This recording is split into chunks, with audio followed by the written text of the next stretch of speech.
I was a few months old when my mom gave me. मैं कुछ महीनों की थी जब मेरी वालदा ने मुझे किसी को दे दिया। वजह ये थी कि उनके 2 बेटे मेरी पैदाइश से पहले मर चुके थे।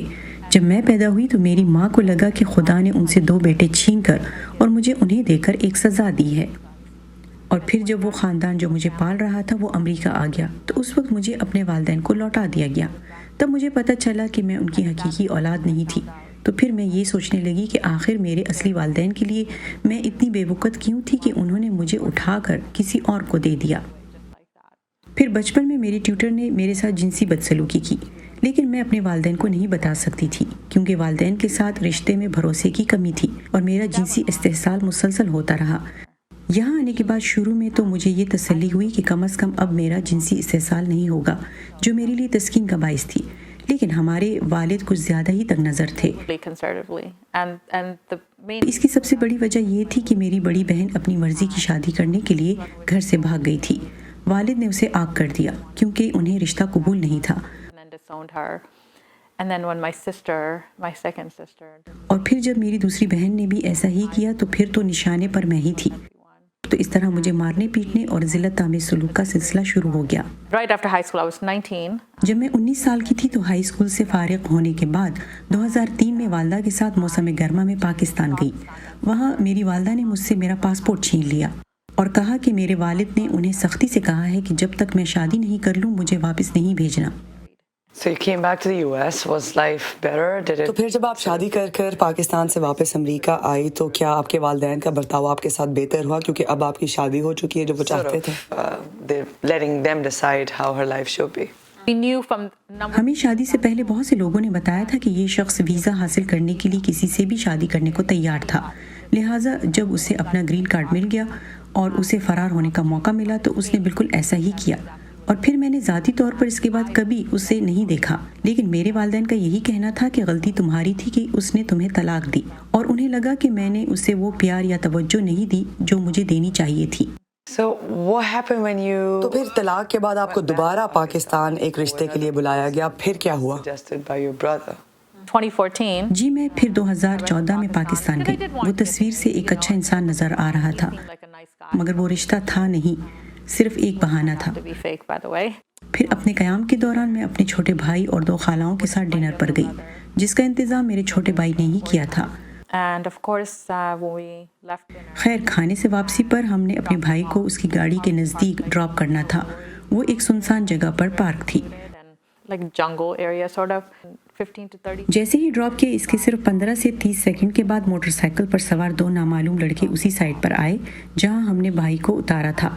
उन्होंने हम पर फायरिंग शुरू कर दी। मेरे चेहरे पर गोली लगी तो गोली यहाँ से दाखिल हुई और यहाँ से निकली और मेरे चेहरे का ये सारा हिस्सा टुकड़ा टुकड़ा हो गया। Pretty much shattered into pieces. मेरे ख्याल में इस किताब को लिखने का मकसद, अपना दर्द बताने का मकसद उन लोगों की मदद करना है जो इस सदमे से गुजरे हैं जिससे मैं गुजरी या अब मैं गुजर रही हूँ।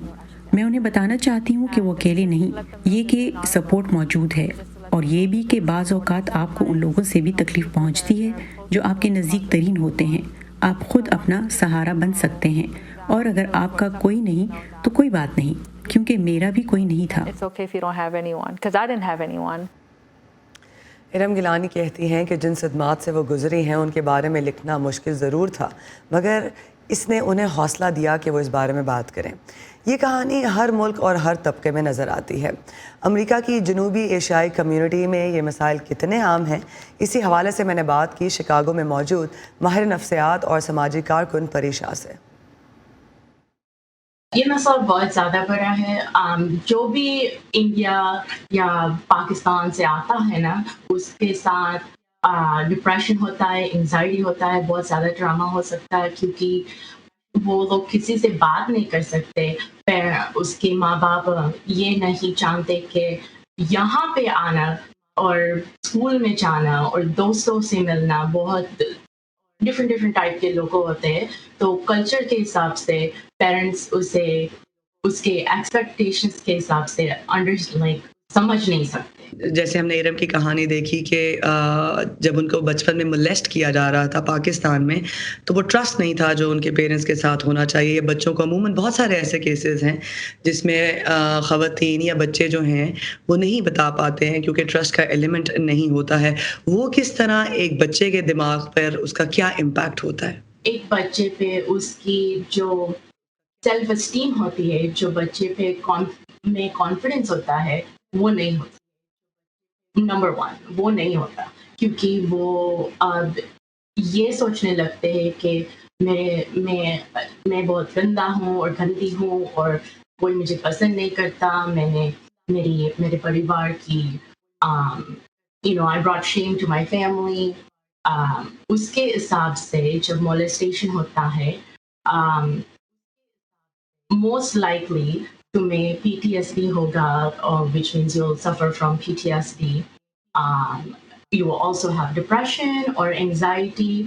उसके जो social skills होते हैं वो बहुत ज़्यादा कम हो जाते हैं. एंग्जाइटी होती है क्योंकि उसे लगता है कि कोई दूसरा आदमी और औरत भी ऐसा कर सकता है. अमेरिका में होते हुए आउटलेट्स और भी बहुत सारी हैं, फैसिलिटीज़ और भी बहुत सारी मौजूद हैं, तो क्या हेल्प है जो उनके लिए प्रोवाइड की जा रही?